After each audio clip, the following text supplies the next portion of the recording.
जय हिंद, वंदे मातरम। साथियों, सभी लोगों का स्वागत है इस क्लास में। यहाँ पर मैं कराऊंगा टोटल आपको 100 क्वेश्चन। पोषण और स्वास्थ्य के क्वेश्चन कराऊंगा, बाल विकास के क्वेश्चन रहेंगे और आपको प्रबंधन के क्वेश्चन भी देखने को यहाँ पर मिलेंगे। तो बहुत ज़्यादा इंपॉर्टेंट ये वीडियो आप लोगों के लिए होने वाली है और इसकी पीडीएफ आपको मिलेगी टेलीग्राम चैनल पर। टेलीग्राम चैनल का लिंक डिस्क्रिप्शन बॉक्स में आपको मिल जाएगा, जाके ज्वाइन हो जाना। तो बहुत ही ज़्यादा इंपॉर्टेंट है और बहुत मेहनत लगी है इन क्वेश्चन को बनाने में। यहाँ से आपके 4 से 5 क्वेश्चन बिल्कुल फंसेंगे, तो पूरा वीडियो एंड तक देखना और टेस्ट लगाने के बाद बताना कि भाई आपके 100 में कितने नंबर आते हैं। 100 में अगर आपके 80 नंबर आ जाते हैं ना इस टेस्ट में, तो बहुत अच्छी बात है। तो चलिए स्टार्ट करते हैं। पहला क्वेश्चन कि कौन सी योजना सुरक्षित मातृत्व आश्वासन योजना रोकथाम योग्य नवजात हेतु शून्य मृत्यु दर प्राप्ति के लिए केंद्र सरकार की एक पहल है। तो कौन सी है ये योजना? तो यह है सुमन योजना। कौन सी योजना? सुमन योजना। सुमन योजना क्या योजना है? सुरक्षित मातृत्व आश्वासन योजना रोकथाम योग्य नवजात हेतु शून्य मृत्यु दर प्राप्ति के लिए केंद्र सरकार की एक पहल है। याद रखिएगा, बहुत अच्छा क्वेश्चन है। सेकंड क्वेश्चन देखते हैं। नवीन स्वास्थ्य नीति के अनुसार मातृ मृत्यु दर को 173 से 100 तक लाने का लक्ष्य कब तक रखा गया है? बहुत ही बढ़िया क्वेश्चन है। अगर बात करें इस क्वेश्चन की, क्वेश्चन नंबर सेकंड आपसे पूछा जा रहा है, आंसर आ जाएगा 2024। 2024 इसका राइट आंसर है। अभी रिसेंट वाला क्वेश्चन है, एग्जाम में बिल्कुल बन सकता है, बिल्कुल याद रखिएगा। वेरी वेरी इंपॉर्टेंट ये क्वेश्चन आपके लिए हो जाएगा। चलिए थर्ड क्वेश्चन देखिए। थर्ड क्वेश्चन में पूछा जा रहा है कि निम्न में से वह स्वैच्छिक स्वास्थ्य अभिकरण जो भूकंप बाढ़ एवं महामारी में सेवाएं प्रदान करता है उसको क्या बोलते हैं? Question number 3 very very important है। 5 ऑप्शन रख दिया हूं, तो 3 का आंसर क्या आएगा? तो 3 का आंसर आ जाएगा Indian red cross society. A answer आ जाएगा। ठीक है, चलिए क्वेश्चन नंबर 4 देखते हैं। क्वेश्चन पूछा जा रहा है कि विब्रिलो कॉलेरी नामक जीवाणु के कारण मनुष्य में कौन सा रोग होता है? बहुत ही बढ़िया क्वेश्चन है। अगर बात करें इस क्वेश्चन की, तो इसका आंसर आ जाएगा हैजा रोग होता है। बी आंसर अगर आप लगाए हो तो बिल्कुल करेक्ट आंसर आपका हो जाएगा। ये बहुत बढ़िया क्वेश्चन है। डेली अगर आपको 5 मॉक टेस्ट देना है, तो व्हाट्सएप ग्रुप को ज्वाइन कर लो। व्हाट्सएप ग्रुप ज्वाइन करने के लिए आपको 99 रुपये पेड करने पड़ेंगे। तो इस नंबर पर आप मैसेज करके इस ग्रुप से ज्वाइन हो सकते हैं। भाई बहुत फायदे हैं इस ग्रुप में। एक बार ज्वाइन हो गए, पूरे एग्जाम तक आपको गाइड किया जाएगा और एग्जाम तक मॉक टेस्ट आपको बिल्कुल फ्री में मिलेंगे और नोट्स भी मिलेगी। तो नंबर याद रख लो, 8827419259 ये नंबर है। ये नंबर आपको याद रखना है। तो ये क्वेश्चन क्या था? क्वेश्चन नंबर 4 कि विब्रियो कॉलेरी नामक जीवाणु के कारण मनुष्य में कौन सा रोग होता है? सिंपल क्वेश्चन है, आंसर आ जाएगा हैजा रोग। बी आंसर आ जाएगा। चलिए देखते हैं 5वां क्वेश्चन। क्वेश्चन यह है कि फ्लोरोसिस नामक रोग जल में किसकी उपस्थिति के कारण होता है? फ्लोरोसिस नामक रोग। तो इस क्वेश्चन का आंसर क्या आएगा? क्वेश्चन नंबर आपसे पूछा जा रहा है 5वां का आंसर क्या बनेगा? 5वें का आंसर बनेगा ए आंसर, फ्लोरीन। फ्लोरोसिस नामक रोग जल में किसकी उपस्थिति के कारण होता है? तो आंसर आ जाएगा फ्लोरीन की उपस्थिति के कारण। ए आंसर करेक्ट आ जाएगा इस क्वेश्चन का। ठीक है, बहुत इंपॉर्टेंट क्वेश्चन है, याद रखिए, एग्जाम ओरिएंटेड क्वेश्चन है। चलिए नेक्स्ट क्वेश्चन नंबर 6वां में ये पूछा जा रहा है कि वह विधि जिसमें स्तनपान की कमी को पूर्ण करने के लिए तुरंत बाद ही शिशु को अतिरिक्त दूध दिया जाता है, उस विधि को क्या कहते हैं? One of the most important question है। क्वेश्चन नंबर 6 का आंसर आ जाएगा संपूरक पोषण बोलते हैं। ए आंसर आ जाएगा। क्वेश्चन नंबर 7 देखिए। क्वेश्चन 7 पूछा जा रहा है कि किशोरी बालिका दिवस प्रत्येक आंगनबाड़ी केंद्र में किस दिन मनाया जाता है? बहुत ही बढ़िया सा क्वेश्चन। आंसर आ जाएगा बी, प्रत्येक माह के चौथे मंगलवार को। प्रत्येक माह के चौथे मंगलवार को जो है किशोरी बालिका दिवस प्रत्येक आंगनबाड़ी केंद्र में मनाया जाता है। एग्जाम में आने वाला क्वेश्चन है, वेरी वेरी इंपॉर्टेंट क्वेश्चन है, याद रख लीजिएगा। नेक्स्ट क्वेश्चन 8वां, धात्री माँ योजना का संबंध किससे है? धात्री माँ योजना का संबंध किससे है? 8वां क्वेश्चन का आंसर आ जाएगा अनाथ बालकों की सुविधा से। आंसर आ जाएगा ए। आंसर आ जाएगा ए। चलिए next question number 9, vitamin B को क्या कहते हैं? थाइमिन, फॉलिक अम्ल, साइनोकोबालिन, बायोटिन और लास्ट दिया है आपका इनमें से कोई नहीं। विटामिन B12 है ये। एक्चुअली में इसको कर लेना विटामिन B12। विटामिन B12 है। ठीक है, थोड़ा सा टाइपिंग मिस्टेक है। विटामिन B12 को और किस नाम से जानते हैं? तो याद रखना, इसका जो आंसर आ जाएगा वो आ जाएगा बायोटिन के नाम से। बायोटिन इसका राइट आंसर आ जाएगा, डी आंसर। चलिए 10वां देखते हैं। 10वां क्वेश्चन, ऐसा कौन सा पदार्थ है जो शरीर में पहुंचकर विटामिन ए में बदल जाता है? ए में कौन बदलता है? देखो भाई, यहाँ पर क्वेश्चन नंबर 10 का आंसर क्या आएगा? तो क्रिप्टोजेंथिन जो है ना एक ऐसा पदार्थ होता है जो शरीर में पहुंचकर विटामिन ए में बदल जाता है। तो यहाँ पर आपका आंसर आ जाएगा B answer. Exam oriented question, exam में आने वाला क्वेश्चन है, तो इसको बिल्कुल याद रखिएगा। चलिए अब देखते हैं क्वेश्चन नंबर 11। निम्न में से किस बीमारी को विश्व स्वास्थ्य संगठन ने विश्व से उन्मूलन घोषित किया? मतलब विश्व से उन्मूलन घोषित किया किस बीमारी को? Polio, human monkey pox, pox virus, चेचक। मैं आपको बता दूं इसका आंसर आ जाएगा चेचक। चेचक जो बीमारी है ना उसको विश्व ने स्वास्थ्य संगठन ने विश्व से उन्मूलन घोषित किया। ठीक है, चलिए 12वां पूछा जा रहा है कि फैलोपियन ट्यूब की लंबाई होती है कितनी होती है? तो इसका जो आंसर आ जाएगा वो आ जाएगा 10 सेंटीमीटर। 10 सेंटीमीटर फैलोपियन ट्यूब की लंबाई होती है। चलिए अब देखेंगे नेक्स्ट क्वेश्चन। नेक्स्ट क्वेश्चन देखिए ध्यान से, very very important question number 13। योनि में पाए जाने वाले उत्तक, इसके बारे में पूछा जा रहा है। तो इसका आंसर आ जाएगा ये स्त्रीकृत स्कैम एपिथेलियम होते हैं। ठीक है, क्या होते हैं याद रखना, योनि में पाए जाने वाले जो उत्तक होते हैं वो होते हैं स्त्रीकृत स्कैम एपिथेलियम। यहाँ पर आपका आंसर आ जाएगा बी आंसर। चलिए देखते हैं क्वेश्चन नंबर 14। समेकित बाल विकास कार्यक्रम के लाभार्थी हैं 3 से 6 वर्ष के बच्चे, 11 से 18 वर्ष के किशोर किशोरियाँ, 15 से 45 वर्ष की महिलाएं, ये सभी, और लास्ट ऑप्शन है इनमें से कोई नहीं। अगर बात करें इस क्वेश्चन की ना तो इसका आंसर आ जाएगा ये सभी है। यहाँ पर आपका आंसर आ जाएगा डी आंसर। डी आंसर इसका करेक्ट आ जाएगा। चलिए देखते हैं क्वेश्चन नंबर 15। गर्भवती महिलाओं में योनि का पीएच कितना होता है? बहुत ही बढ़िया क्वेश्चन है। इसका आंसर आ जाएगा 3.8 से लेकर 4.5। ये 4.5 है। ठीक है, 3.8 से लेकर 4.5। चलिए नेक्स्ट, युग्मनज प्रत्यारोपण में होता है। युग्मनज प्रत्यारोपण में क्या होता है? गर्भाशय ग्रीवा, फैलोपियन ट्यूब होता है, या गर्भाशय के शरीर का ऊपरी भाग होता है, या गर्भाशय का निचला भाग होता है, इनमें से कोई नहीं। तो युग्मनज प्रत्यारोपण में क्या होता है? तो ये होता है भाई गर्भाशय ग्रीवा। यहाँ पर आप लगाएंगे ए आंसर। ए आंसर इसका करेक्ट हो जाएगा। वेरी वेरी इंपॉर्टेंट क्वेश्चन है, याद रखिए। चलिए देखते हैं क्वेश्चन नंबर 17। गर्भाशय का सामान्य वजन कितना होता है? Very very important question. Answer आ जाएगा बी। कितना होता है? बी ऑप्शन में क्या दिया? 60 ग्राम। तो 60 ग्राम इसका करेक्ट आंसर आएगा। गर्भाशय का सामान्य वजन कितना होता है? तो ये 60 ग्राम होता है। चलिए देखते हैं 18 क्वेश्चन। अब ये 18 क्वेश्चन को थोड़ा छोटा करते हैं। देखो भाई, बालिका स्वास्थ्य योजना का उद्देश्य क्या है? बहुत ही बढ़िया क्वेश्चन है। पहला दिया है कि परिवार में बेटियों के सर्वांगीण विकास एवं अच्छी शिक्षा दिलवाने के लिए माता पिता के साथ साथ राज्य सरकार की भागीदारी का प्रयास। बिल्कुल सही बात है, ये तो है।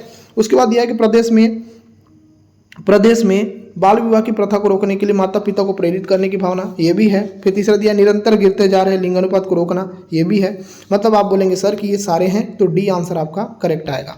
चलिए देखते हैं क्वेश्चन नंबर आपका 19। विटामिन B12 की कमी से होने वाला रोग कौन सा है? विटामिन B12 की कमी से जो रोग होता है वो रोग कौन सा है? ये भी बहुत ही बढ़िया क्वेश्चन है। अगर बात करें क्वेश्चन नंबर 19 की तो इसका आंसर आ जाएगा सिकल। देखो इसका आंसर आ जाएगा C answer. Pernicious anaemia. Anaemia तो होता है पर परनीसियस एनीमिया होता है विटामिन B12 की कमी से होने वाला रोग। क्वेश्चन नंबर 20 देखो, किस विटामिन की कमी से रिकेट्स रोग होता है? कई बार एग्जाम में कराया हूँ, ये क्वेश्चन आएगा।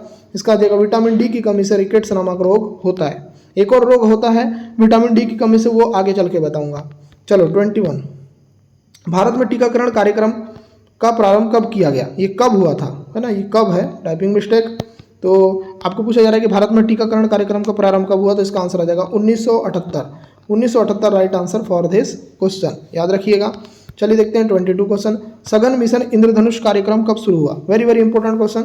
अगर बात करें सघन मिशन इंद्रधनुष कार्यक्रम की, तो ये जो चालू किया गया ना, इसके बारे में याद रखिए 25 दिसंबर 2014। अगर आपको ये क्वेश्चन अच्छे लग रहे हैं ना, तो आप क्या करोगे, एक प्यारा सा कमेंट करोगे कि सर हमें क्वेश्चन बहुत अच्छे लग रहे हैं, ऐसा करके। ठीक है, काफ़ी मेहनत लगती है। ये वीडियो को बनाने में भी मुझे बहुत ज़्यादा मेहनत लगी, क्योंकि क्वेश्चन मैं बिल्कुल यूनिक ला रहा हूँ, जो एग्जाम में आएंगे वो वाले क्वेश्चन ला रहा हूँ। तो एक लाइक और एक प्यारा सा कमेंट जरूर करना। तो चलिए अब आपसे क्वेश्चन नेक्स्ट पूछा जा रहा है कि टीटी का टीका किस रोग से रक्षा करता है? तो टीटी का जो टीका होता है ये रक्षा करता है आपके, यहाँ पर देखो ऑप्शन थोड़े से गड़बड़ा गए हैं। एनीमिया पहला ऑप्शन है, दूसरा ऑप्शन टिटनेस कर लेना। तो दूसरा ऑप्शन ये यहाँ पर दिया है।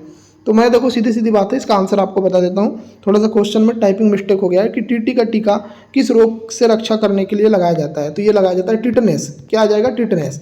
तो यहाँ पर इसको बी ऑप्शन कर लेना, बी ऑप्शन में टिटनेस है। ठीक है, तो हम क्या बोलेंगे कि टीटी का टीका किस रोग से रक्षा के लिए लगाया जाता है? तो टिटनेस से रक्षा के लिए लगाया जाता है। चलिए नेक्स्ट क्वेश्चन, क्वेश्चन नंबर 24। जब शिशु, देखो क्वेश्चन क्या पूछा है, जब शिशु 1.5 महीने का होता है, जब शिशु क्या होता है 1.5 महीने का होता है, तो उसे कौन सा टीका दिया जाता है? बहुत ही बढ़िया क्वेश्चन। बीसीजी का टीका, डीपीटी का पहला टीका, ओपीबी का की खुराक, या लास्ट में दिया है कि भाई ये सभी। तो भाई ये सारी चीज़ें दी जाती है, तो यहाँ पर आपका आंसर आ जाएगा डी आंसर। ठीक है, चलिए अब देखते हैं नेक्स्ट क्वेश्चन। प्रधानमंत्री सुरक्षित मातृत्व अभियान कब से शुरू किया गया? बहुत ही बढ़िया क्वेश्चन, आंसर आ जाएगा 9 जून 2016 से। प्रधानमंत्री सुरक्षित मातृत्व अभियान कब शुरू किया गया? तो ये किया गया 9 जून 2016 से। चलिए नेक्स्ट क्वेश्चन 26। गर्भावस्था के लिए गर्भाशय को तैयार करने में सबसे महत्वपूर्ण भूमिका निभाने वाला हार्मोन कौन सा है? तो भैया देखो, याद रखो, ये क्वेश्चन बहुत ही इंपॉर्टेंट क्वेश्चन है। प्रोजेस्टेरॉन जो है ना, प्रोजेस्टेरॉन, ये वाला हार्मोन जो है गर्भाशय को तैयार करने में सबसे महत्वपूर्ण भूमिका निभाने वाला हार्मोन है। तो प्रोजेस्टेरॉन इसका राइट आंसर आ जाएगा, बी आंसर लगा देंगे। चलिए देखते हैं 27। बच्चों के लिए प्राशन महोत्सव का आयोजन होता है 1 माह में, 3 माह में, 6 माह में, 10 माह में। तो अगर बात करें इस क्वेश्चन की, तो इसका आंसर आ जाएगा सी, 6 माह में। कब होता है? 6 माह में। चलिए नेक्स्ट 28। समेकित बाल विकास में कितनी सेवाओं को संचालित किया जाता है? समेकित बाल विकास में कितनी सेवाओं को संचालित किया जाता है? तो 6 सेवाओं को संचालित किया जाता है। आंसर आ जाएगा ए आंसर। चलिए नेक्स्ट क्वेश्चन 29। पूछा जा रहा है कि ऑस्टियोपोरोसिस रोग किस विटामिन की कमी के कारण होता है? देखो, ऑस्टियोपोरोसिस रोग जो है वो किस विटामिन की कमी के कारण होता है? अभी मैंने बोला था ना आपको कि विटामिन डी की कमी से रिकेट्स नामक रोग होता है, तो एक और रोग होता है, उसका नाम है ऑस्टियोपोरोसिस। यहाँ पर आपका आंसर आ जाएगा vitamin D, A answer correct आएगा। चलिए देखते हैं 30। वायु जनित रोगों का समूह बताना है कि वायु जनित रोग कौन कौन से हैं। देखो भाई, यहाँ पर वायु जनित रोग में हम देखेंगे तो पहला ही ऑप्शन देखो, सॉर्स रोग, स्वाइन फ्लू, निमोनिया, ये सारे जो रोग हैं ना, ये आपके वायु जनित रोग हैं। चलिए नेक्स्ट क्वेश्चन देखो 31। वर्तमान युग में प्रबंध है। देखो, ये प्रबंधन का क्वेश्चन है। वर्तमान युग में प्रबंधन क्या है? प्रबंधन के बारे में पूछ रहा है कि वर्तमान युग में प्रबंधन कैसा है? अनिवार्य है, आवश्यक है, अनावश्यक है, स्वैच्छिक है। मैं आपको बता देता हूँ, अनिवार्य इसका राइट आंसर आ जाएगा। ठीक है, चलिए अब देखते हैं नेक्स्ट क्वेश्चन। और नेक्स्ट क्वेश्चन आपसे बन रहा है क्वेश्चन नंबर 32। प्रबंधन विकास है लोगों का, संस्था का, व्यवसाय का, उद्योगों का। तो प्रबंधन से किसका विकास होता है? तो आपको पता है सर, लोगों का विकास होता है। ए आंसर करेक्ट आ जाएगा। चलिए देखते हैं 33 क्वेश्चन। हेनरी फेयोल का जन्म कब हुआ था? हेनरी फेयोल का जन्म कब हुआ था? एग्जाम में आने वाला क्वेश्चन, आंसर लगा देना 1841। 1841 में हेनरी फेयोल का जन्म हुआ था। चलिए next question, question number 34। Henry Fayol का जन्म कहाँ हुआ था? देखो, पहले तो पूछा कि कब हुआ था, अब पूछ रहा है कि कहाँ हुआ था। तो आंसर आ जाएगा फ्रांस में हुआ था। कहाँ पर हुआ था? फ्रांस में। ठीक है, चलिए नेक्स्ट क्वेश्चन 35। एफ.डब्ल्यू. टेलर का जन्म कहाँ हुआ था? तो देखो, इनका जो जन्म हुआ था ये जर्मनी में हुआ था। एग्जाम में आएगा, उड़ा देना। एफ.डब्ल्यू. टेलर, जर्मनी में इनका जन्म हुआ था। चलिए नेक्स्ट क्वेश्चन 36। हेनरी फेयोल ने प्रबंधन के कितने सिद्धांतों का प्रतिपादन किया? एग्जाम में आएगा ये क्वेश्चन, आंसर लगा देना सर, 14 सिद्धांतों का प्रतिपादन किया था। कितने सिद्धांतों का? 14 सिद्धांतों का। आंसर आ जाएगा डी आंसर। ठीक है, चलिए अब देखेंगे हम नेक्स्ट क्वेश्चन। और नेक्स्ट क्वेश्चन पूछा जा रहा है कि केंद्रीकरण के सिद्धांत का प्रतिपादन किसने किया था? बहुत ही बढ़िया क्वेश्चन। अगर बात करें इस क्वेश्चन की, क्वेश्चन नंबर 37 की, तो आंसर आ जाएगा हेनरी फेयोल ने। हेनरी फेयोल ने केंद्रीकरण के सिद्धांत का प्रतिपादन किया था। चलिए नेक्स्ट क्वेश्चन। मध्यम स्तरीय प्रबंध के अंतर्गत आते हैं क्षेत्रीय प्रबंधक, विभागीय अधीक्षक, लेखाधिकार, उपरोक्त सभी। तो आंसर क्या आ जाएगा? उपरोक्त सभी, डी आंसर आ जाएगा। चलिए नेक्स्ट 39। निम्न स्तरीय प्रबंधन के अंतर्गत आते हैं फोमेन, पर्यवेक्षक, उपरोक्त दोनों, कोई नहीं। तो इसका आंसर आ जाएगा उपरोक्त दोनों। चलिए अब देखेंगे हम नेक्स्ट क्वेश्चन। और नेक्स्ट क्वेश्चन पूछा जा रहा है 40। पूछा जा रहा है कि प्रबंधन के संबंध में कार्यों में पोस्ट कॉर्ब का वर्णन किसने किया? पोस्ट कॉर्ब का वर्णन जिसने किया था उनका नाम क्या है? तो इनका नाम है लूथर गुलिक ने। लूथर गुलिक इसका राइट आंसर आ जाएगा। ये भी अच्छा सा क्वेश्चन है, बिल्कुल इसको याद रखिए। ठीक है, चलिए नेक्स्ट क्वेश्चन देखते हैं। नेक्स्ट क्वेश्चन आपसे पूछा जा रहा है प्रबंध का सार है। प्रबंध का सार क्या है? तो पहले दिया है संगठन करना, स्टाफिंग करना, समन्वय करना, बजटिंग करना। तो देखो, प्रबंधन का जो कार्य होता है ना, या सार होता है, वो होता है समन्वय करना। यहाँ लगा देंगे सर, सी आंसर आ जाएगा। चलिए नेक्स्ट 42। उच्च स्तरीय प्रबंधक नियोजन पर अपने समय का कितने प्रतिशत भाग व्यय करते हैं? उच्च स्तरीय प्रबंधन नियोजन पर अपने समय का कितने प्रतिशत भाग व्यय करते हैं? 35%, 50%, 75%, 90%। आंसर आ जाएगा 35%। कितना? 35%। ए आंसर करेक्ट आएगा। चलिए देखते हैं 43। एक प्रयास में बड़ी संख्या में लोगों तक पहुंचाने वाली विस्तार विधियां कहलाती है। तो इसको क्या कहते हैं? तो इसको बोलते हैं सर्वजन विधि। क्या कहते हैं? सर्वजन विधि। बी आंसर करेक्ट आएगा।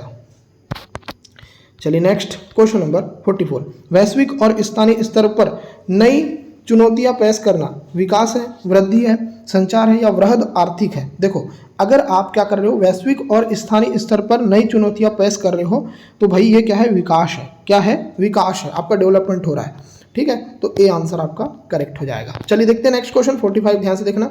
समूह जीवन का निर्धारण कौन करता है। देखो समूह जीवन का निर्धारण कौन करता है, एकता का एहसास, सामान्य उद्देश्य, हम का एहसास, उपरोक्त सभी। देखो मैं आपको बताता हूँ, समूह जीवन का निर्धारण ये सारी चीजें करेंगे तो यहाँ पर आपका आंसर आ जाएगा डी आंसर। चलिए नेक्स्ट 46, भारत में ग्राम विकास कार्यक्रम की विफलता का सबसे महत्वपूर्ण कारण चुने। देखो भारत में जो ग्राम विफलता का जो कार्यक्रम हुआ उसका मुख्य कारण क्या है। पहले दिया कार्यक्रमों हेतु संसाधनों का अभाव, दूसरा दिया प्रभावी निगरानी एवं कार्यान्वयन की कमी है, यहाँ पर की कमी कर देना, ठीक है, खराब तरह से नियोजन, इनमें से कोई नहीं। देखो मैं आपको बता देता हूँ, आपको पूछा था कि भारत में ग्राम विकास कार्यक्रम की विफलता का सबसे महत्वपूर्ण कारण क्या है, तो महत्वपूर्ण कारण यही है कि प्रभावी निगरानी एवं कार्यान्वयन की कमी। तो यहाँ पर आपका आंसर आ जाएगा बी ऑप्शन, ठीक है, बी ऑप्शन आपका करेक्ट आएगा, ठीक है। बहुत ही बढ़िया क्वेश्चन है। चलिए 47 देखते हैं, जनसंचार की पारंपरिक विधा क्या है। समाचार पत्र है, टेलीविजन है, रेडियो है, इंटरनेट है। बहुत ही बढ़िया क्वेश्चन। अगर बात करें 47 की तो आंसर जो बनेगा वो बनेगा समाचार पत्र। जनसंचार की पारंपरिक विधा क्या है, समाचार पत्र। चलिए 48 देखते हैं।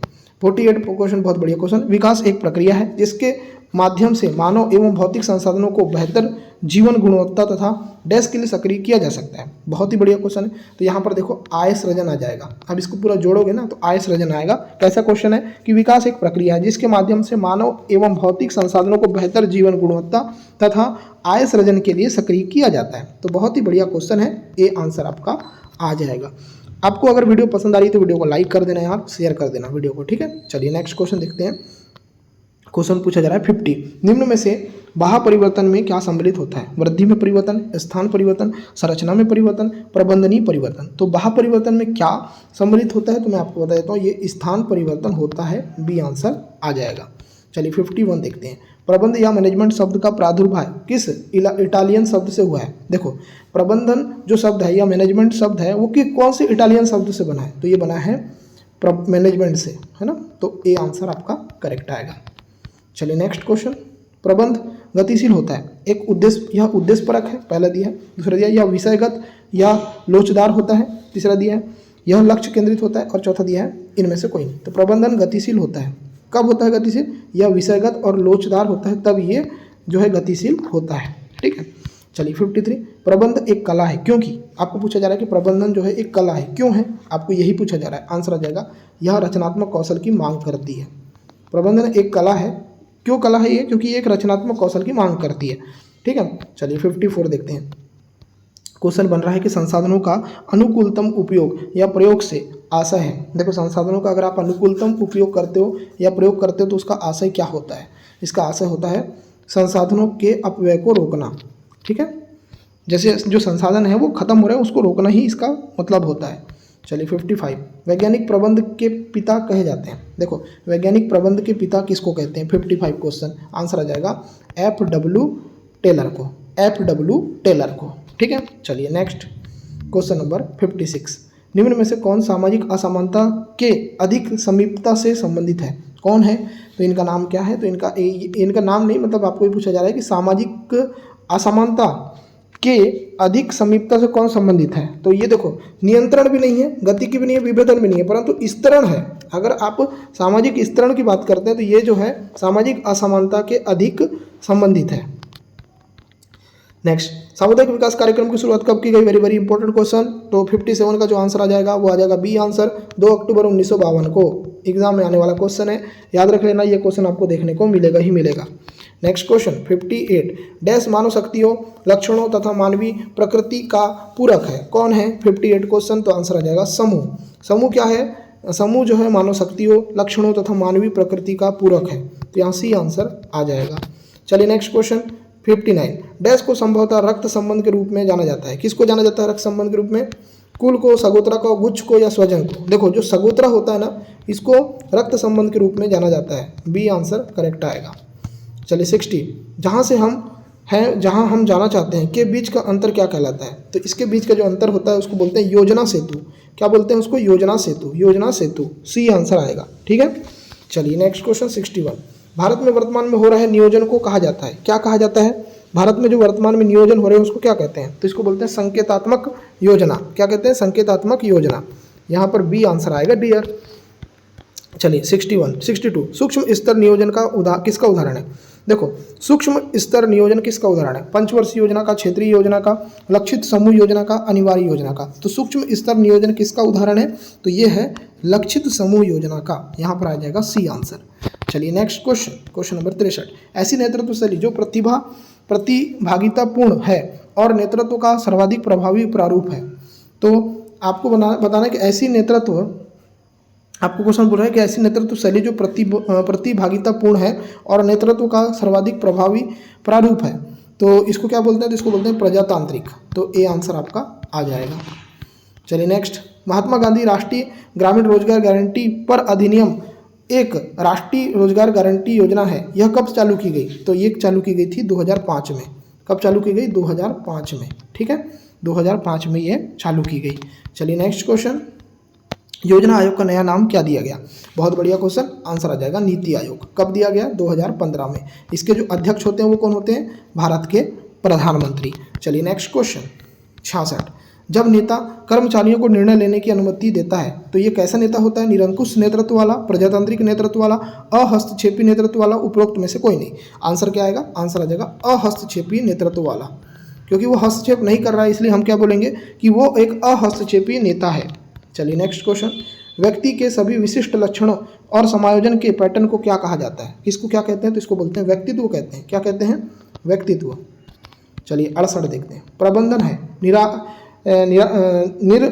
निर्धारक कार्यप्रणाली, पहला दिया है। कार्यपालक सिद्धांत, फिर दिया है सलाहकारी सिद्धांत, कोई नहीं। तो आपको पूछा जा रहा है कि प्रबंधन क्या है? तो प्रबंधन क्या है? तो यह है एक आपका कार्यपालक सिद्धांत। यहाँ लगा देंगे बी आंसर। क्या लगा देंगे? बी आंसर करेक्ट आएगा। चलिए देखते हैं 69। प्रबंधन के अंतर्गत उत्पादन घटाया जाता है, उत्पादन बढ़ाया जाता है, उत्पादन पर कोई प्रभाव नहीं पड़ता, कोई नहीं।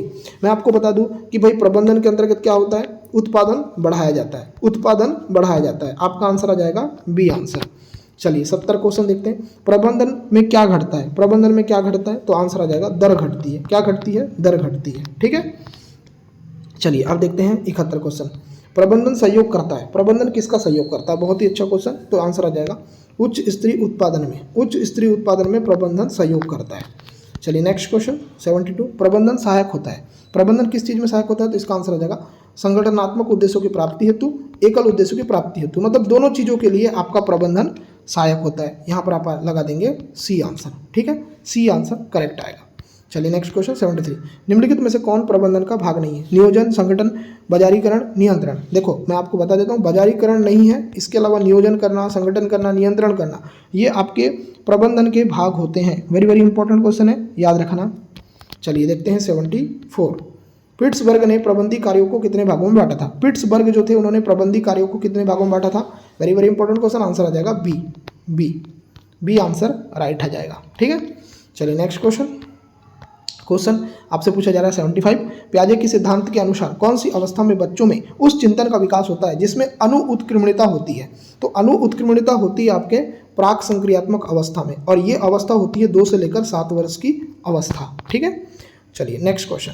नवजात के स्वास्थ्य को जांचने के लिए प्रयोग में ली जाने वाली मापती स्केल को क्या कहते हैं? तो इसको बोलते हैं APGAR स्केल। ठीक है, चलिए नेक्स्ट क्वेश्चन 77। कौन से आयु समूह के लिए एरिक्सन ने विकास की 8 अवस्थाएं प्रस्तावित की? देखो एरिक्सन ने 8 अवस्थाएं प्रस्तावित की थी, किस आयु समूह के लिए? तो ये की थी जन्म से मृत्यु के लिए, है ना। चलिए नेक्स्ट क्वेश्चन नंबर 78 में पूछा जा रहा है किशोरों में संवेग के नियंत्रण का सबसे अच्छा उपाय निम्नलिखित में से कौन सा है? अगर आप चाहते हो कि किशोरों में संवेग का नियंत्रण हो जाए तो सबसे अच्छा उपाय क्या है? तो ये है आपका युक्तिकरण। ए आंसर आ जाएगा, एग्जाम में आने वाला क्वेश्चन है, याद रखना। चलिए क्वेश्चन नंबर 79। क्वेश्चन पूछा जा रहा है कि यौन परिपक्वता में महत्वपूर्ण योगदान किसका है? यौन परिपक्वता में महत्वपूर्ण योगदान किसका है? 79 क्वेश्चन। तो ये है आपका पीयूष ग्रंथि का। ठीक है, चलिए नेक्स्ट क्वेश्चन। कौन से सिद्धांत में बाल्यकाल के अनुभव के विकासात्मक आयाम पर बल दिया जाता है? किस सिद्धांत में दिया जाता है? तो ये दिया जाता है मनोविश्लेषणवाद के सिद्धांत में, और इसको दिया था सिगमंड फ्रायड ने। किसने दिया था? सिगमंड फ्रायड ने। चलिए 81 देखते हैं। किशोरावस्था की प्रमुख समस्या क्या है? वजन बढ़ाने की, शिक्षा की, समायोजन की, अच्छे परीक्षा परिणाम देने की। देखो किशोरावस्था में क्या होता है कि भाई समायोजन की मुख्य समस्या रहती है। आंसर आ जाएगा सी आंसर। चलिए देखते हैं 82 क्वेश्चन। कोहलबर्ग के अनुसार शिक्षक बच्चों में नैतिक मूल्यों का विकास कर सकता है। कैसे कर सकता है? बहुत ही बढ़िया क्वेश्चन। इसका आंसर आ जाएगा नैतिक मुद्दों पर आधारित चर्चाओं में उन्हें शामिल करके।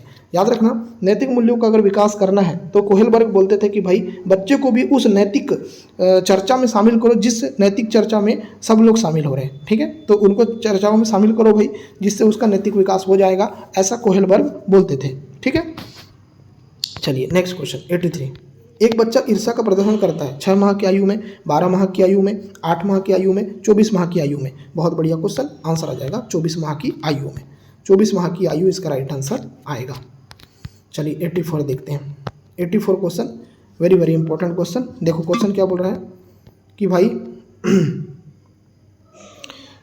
क्वेश्चन ये बोल रहा है कि फ्रायड की विकास अवस्थाओं के अनुसार किस अवस्था को प्रारंभिक विद्यालय आयु समझा जाता है? तो किसको समझा जाता है? तो ये लैंगिक अवस्था को। किसको? लैंगिक अवस्था को। ठीक है, चलिए अब देखते हैं 85 क्वेश्चन। डिस्ग्राफिया, डिस्ग्राफिया किससे संबंधित है? बहुत ही बढ़िया क्वेश्चन। आंसर आ जाएगा लेखन विकार से। चलिए नेक्स्ट क्वेश्चन, क्वेश्चन नंबर 86। निम्नलिखित में से मानसिक विकास के अंतर्गत आता है कल्पना करना, स्मरण करना, विचार करना, उपरोक्त सभी। आंसर क्या आएगा भाई? ये सारी चीज़ें जो है मानसिक विकास में आती है, तो डी आंसर आपका आ जाएगा। चलिए 87 में पूछा जा रहा है कि CCE। देखो CCE सतत और व्यापक मूल्यांकन, इसका मतलब होता है हिंदी में CCE का मतलब क्या होता है? सतत और व्यापक मूल्यांकन। तो इसमें आपको पूछा जा रहा है कि E का मतलब क्या है? तो E का मतलब होता है एवोल्यूशन, है ना, एवोल्यूशन इसका मतलब होता है। नेक्स्ट, माता पिता की अनुपस्थिति में बच्चे की मूल जरूरतों को पूरा करने के लिए उसकी देखभाल करना कहलाता है। तो ये क्या कहलाता है? तो इसको बोलते हैं वैकल्पिक देखभाल या देखरेख। उसको क्या कहते हैं? वैकल्पिक देखरेख। तो यहाँ पर आप लगा देंगे डी आंसर। चलिए 89।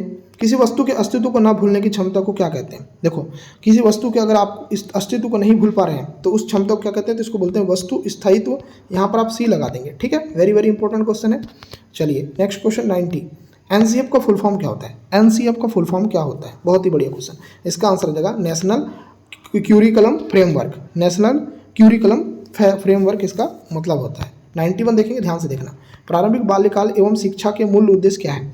तो क्या है? पहला दिया बच्चे का समग्र विकास करना, बिल्कुल सही बात है। औपचारिक विद्यालयों की तैयारी करना, बिल्कुल सही बात है। महिला और बच्चों के लिए सहायक सेवाएं प्रदान करना, बिल्कुल सही बात है। ये तीनों इसका राइट आंसर आ जाएगा। तो आप बोलोगे सर कि डी आंसर करेक्ट आएगा। चलिए 92 देखो। सीखने की प्रक्रिया में कौन कौन से तत्व होते हैं? सीखने की प्रक्रिया में कौन कौन से तत्व होते हैं? पहले दिया है नया ज्ञान, बिल्कुल होते हैं। ज्ञान को अधिक समय तक धारण करना, बिल्कुल होता है। ज्ञान का प्रयोग करना, बिल्कुल होता है। आप बोलोगे सर 92 का डी आंसर आएगा। चलिए 93 देखते हैं। बच्चे की सोचने की प्रक्रिया में किस आधार पर सोचने को सबसे उत्तम माना जाता है? तो किस आधार को सोचने, देखो जो बच्चा सोचता है ना, तो बच्चा जब सोचता है तो हम किस आधार को सबसे महत्वपूर्ण मानते हैं सोचने के? तो तर्क के आधार को, क्योंकि तर्क में बच्चा दिमाग लगाएगा, अपना कॉग्निटिव माइंड यूज़ करेगा। ठीक है, चलिए 94। निम्न में से कौन सी सामाजिक रूप से वंचित की समस्या नहीं है? देखो जो सामाजिक रूप से वंचित रहता है उसकी समस्या क्या नहीं है? तो बहुत ही अच्छा क्वेश्चन है।